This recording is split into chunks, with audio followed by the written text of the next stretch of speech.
शायद पहली बार first time revenue कि विदर्भ से कोई नेता रेवेन्यू मिनिस्टर फाइनेंस मिनिस्टर बने थे, शेषराव वानखेड़े बने थे, मुनगंटीवार बने थे, मगर रेवेन्यू मिनिस्टर पहली बार मुझे लगता है कि विदर्भ से हुआ है। तो ये सब के लिए हम सब के लिए गौरव है। मैं वानखेड़े जी से 2-3 चीज़ पर कहना चाहूँगा कि लास्ट टाइम मैंने कहा था कि पिछले 35 साल हो गया पत्रकारों के लिए कोई मकान की योजना नहीं बनाया गया। इंसिडेंटली साहब हमारे रेवेन्यू मिनिस्टर है, हम चाहेंगे कि उनके नेतृत्व में नागपुर के जो पत्रकार जिनका मकान नहीं है उनका निवास का व्यवस्था हो और उनके कार्यकाल में ऐसा होगा, ऐसा हमें पूरा विश्वास है। अभी साहब से बात हुआ, 10 एक दिन के अंदर हमारा मीटिंग होगा जिसमें हम जगह वगैरह के डिसाइड करेंगे और साहब का काम का गति सबको मालूम है। तो मुझे लगता है कि वो भी उनके कार्यकाल में होने का उम्मीद है और हो जाएगा। उसके बाद हमारे साथ इसका कोई 2-3 इशूज़ हैं जो हम इसको रीडेवलपमेंट करना चाहते हैं, ये पूरा देश के लिए एक एग्जाम्पल सेट करना चाहते हैं, तो आपको कार्यकाल में वो भी पूरा होगा। उसके साथ साथ पत्रकारों का जो पेंशन का जो मामला है, जो उसमें बहुत सा रिजिडिटी है कि इतने साल का नौकरी मस्त है। मैं सब चाहता हूँ कि हमने लास्ट टाइम मीटिंग में वो पास भी किया वो, मगर जेडी से उसका अप्रूवल नहीं आया। हम कहते, हमारा कहना है कि जो गवर्नमेंट का जो नॉर्म्स है 58 अगर आपका उम्र है तो उसको पेंशन मिलना चाहिए और जो मिनिमम इतना साल का सर्विस अगर कंप्लीट किया है तो उसके आधार पर पेंशन मिलना चाहिए। और इसमें कोई ये नहीं है कि जिनका ब्रेड एंड बटर जर्नलिज्म से जुड़ा हुआ है ऐसे पत्रकारों को पेंशन मिले, उसमें आप डेफिनेटली पूरा कर लेंगे। आप हमारे बीच में आए, ये प्रेस क्लब, ये यहाँ का पालक आप ही हो, आप ये आपका ही प्रेस क्लब है, यहाँ आपका हमेशा स्वागत है। आप हमारे बीच में आए सर, लॉट ऑफ थैंक्स। अभी आप बोल सकते हैं। प्रेस क्लब के आभार मानतो की आपण आज मीट द प्रेस या संदर्भाखाली आपण चर्चा करतो आहे। मला आपण सर्वांनी या पारिवारिक कार्यक्रमात बोलल्याबद्दल आपल्या पत्रकार बंधूंचे आभार मानतो। प्रदीप मैत्रेजींनी सांगितल्याप्रमाणे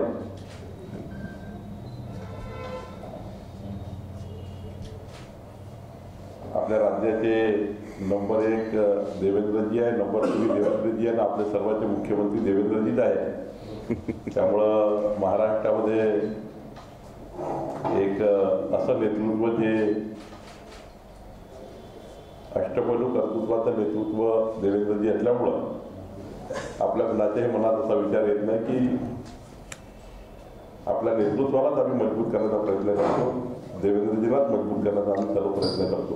त्यामुळं भावना आपण जरी व्यक्त केल्या आहे नेक्स्ट टू सीएम वगैरे त्या काही आपल्या भावना आहेत, पण आम्ही सर्व माननीय देवेंद्रजी यांच्या नेतृत्वात काम करतो आहे। खरं तर सर्वप्रथम मी राज्याचे मुख्यमंत्री देवेंद्र फडणवीसजी यांचं मनापासून आभार मानतो 14 कोटी जनतेच्या वतीने। प्रेस क्लबच्या मीटला येण्यापूर्वी मी आकडा बघितला, राज्यामध्ये जी गुंतवणूक येणार आहे ती डावोसवरनं जे सुरू आहे, डावोसला जे करार सुरू आहे देवेंद्रजीच्या उपस्थितीमध्ये 15.70 लाख कोटी इतक्या गुंतवणुकीचे करार माननीय देवेंद्रजींनी कालपर्यंत केले आहे। मी आपल्या माध्यमातून त्यांचं मनापासून या ठिकाणी आभार मानतो। खरं तर या प्रेस क्लबमधील आणि आपल्या सर्व पारिवारिक जे पत्रकार बंधू आहेत, सर्वच पत्रकार, print media, electronic media, portal, YouTube, सर्वच चॅनल,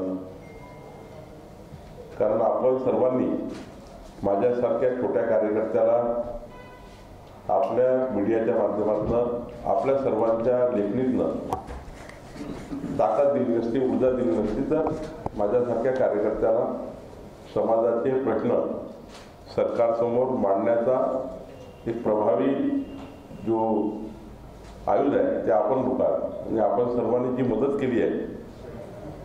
मी आज ज्या पदावर आहे त्या पदामध्ये अत्यंत महत्त्वाचा रोल कुणाचा आहे तर आपला सर्व पत्रकार बंधूचा आहे, आपल्या मीडियाच्या सर्व टीमचा आहे.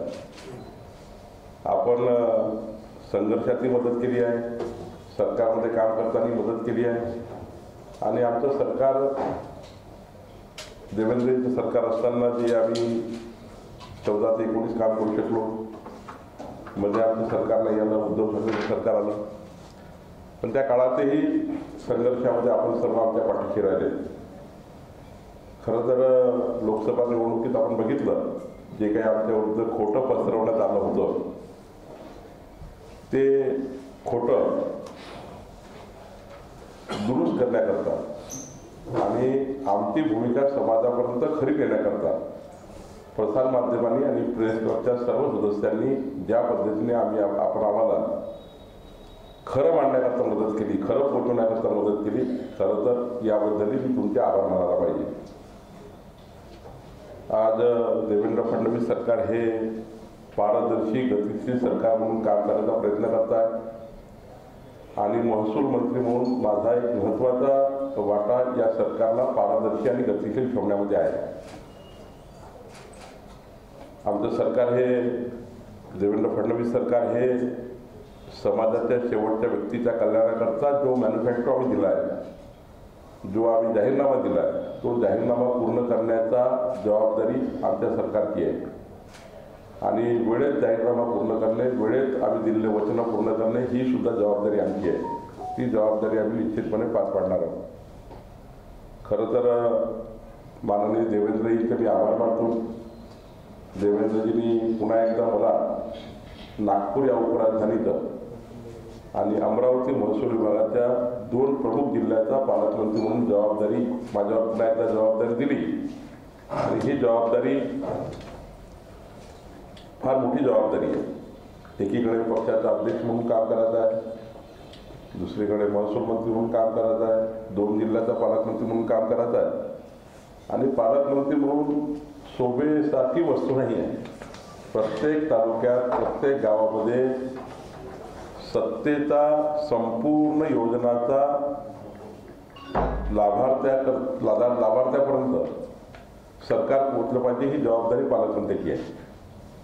केंद्र सरकार राज्य सरकारच्या संपूर्ण योजना समाजाच्या शेवटच्या माणसाला पोहोचवणे, पायाभूत सुविधा निर्माण करणे, जिल्हा नियोजन समितीच्या माध्यमातून जास्तीत जास्त योजनाची व्याप्ती वाढवणे, ग्रामीण भागातल्या आदिवासी भागापासून तर शेतकरी शेतमजुरापर्यंत जे प्रश्न निर्माण झाले त्या प्रश्नाला सरकारकडे नेणे, सरकारकडनं प्रश्न सोडवून आणणे.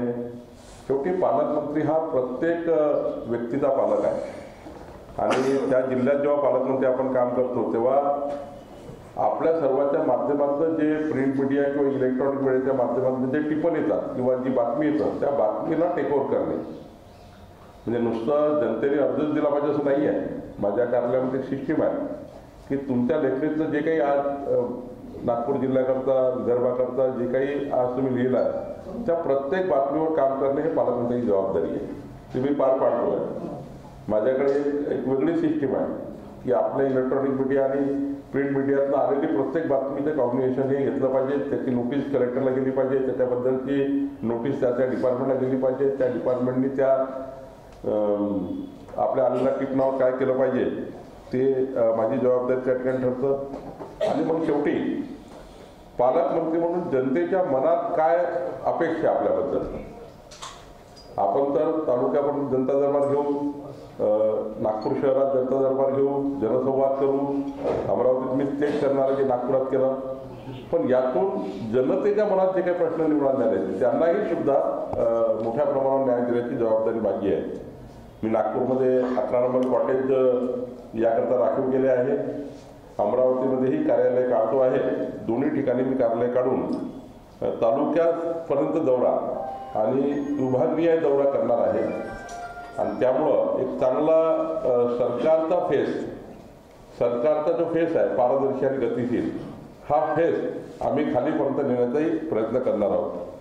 खरं तर शेतकऱ्यांना 12 तास मोफत वीज देणे, लाडक्या बहिणींच्या योजनेमध्ये कोणी लाडकी बहीण या योजनेतून सुटून याची काळजी घेणे, अशा अनेक योजना आम्ही त्या ठिकाणी करणार आहोत. मी आश्वस्त करतो आपल्याला सर्व आमच्या बहिणी भावांना या प्रेस क्लबमधल्या, माझा दावा नाही की सारं बदलेल, पण आपल्या सर्वांच्या भावना आपण जे काही 4 तास 8 तास 10 तास काढून तुमच्या लेखणीच्या माध्यमातून जे काही समाजाचे प्रश्न समोर आणतात, या प्रत्येक प्रश्नाला न्याय देण्यासाठी इमानदारीने प्रयत्न करणे, प्रामाणिक प्रयत्न करणे, हृदयातून प्रयत्न करणे ही माझी भूमिका राहणार आहे आणि त्याकरता मी काम करणार आहे.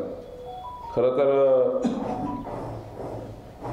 आम्हाला इतकं मोठं यश मिळालं आहे, अपेक्षा खूप आहे, आशाही खूप आहे आणि आव्हानही आहे.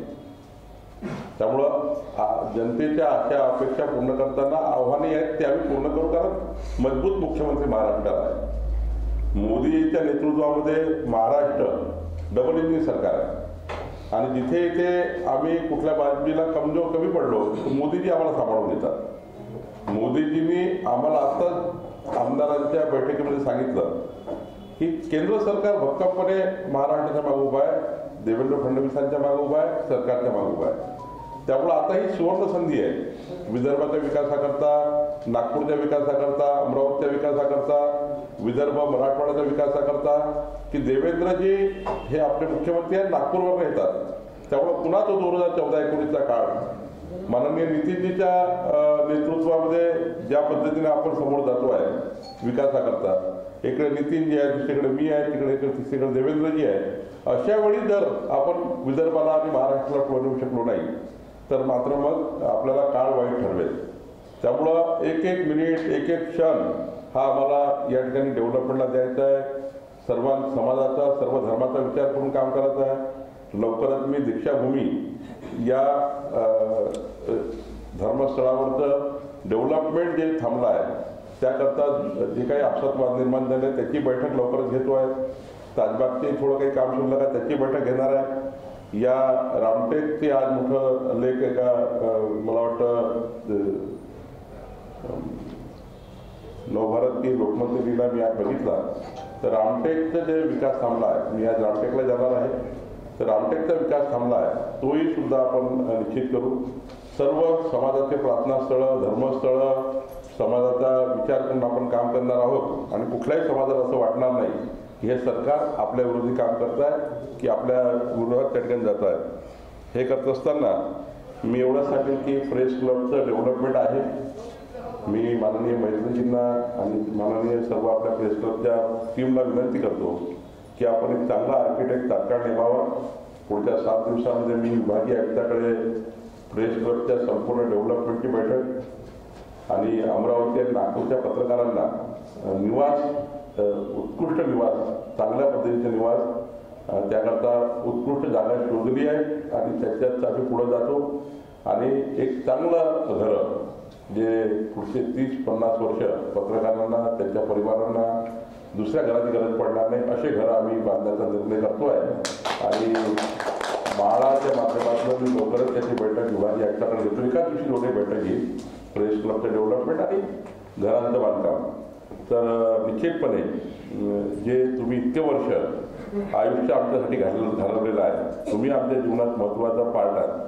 त्यामुळे आम्ही सुद्धा जेव्हा सत्तेमध्ये आलो तर सत्तेमध्ये आल्यानंतर सत्तेच्या माध्यमातून ज्या पत्रकारितेने आमच्यासारख्या व्यक्तीला मोठं करण्याकरता मदत केली, म्हणजे आमचं व्यक्तिमत्व मोठं मात्र नाही मला माहिती नाही, पण ज्या पद्धतीने तुम्ही आम्हाला जे प्रश्न दिले आहेत समाजाचे, ज्या पद्धतीने तुम्ही आपलं आयुष्य समाजाकरता खर्ची घातला आहे, पत्रकार सुद्धा व्यवस्थेमधला एक महत्त्वाचा घटक आहे आणि त्यामुळं पत्रकारितेचे प्रश्न सोडवणे, राज्य सरकारमधले प्रश्न, मोदी माननीय देवेंद्रजींनी मागेच सांगितलं की वन टाईम एक चांगला पॉलिसी आणून पत्रकारितेच्या बद्दलचे जेवढे प्रश्न आहेत तेवढे नव्यानं ते निर्णय होणार आहे.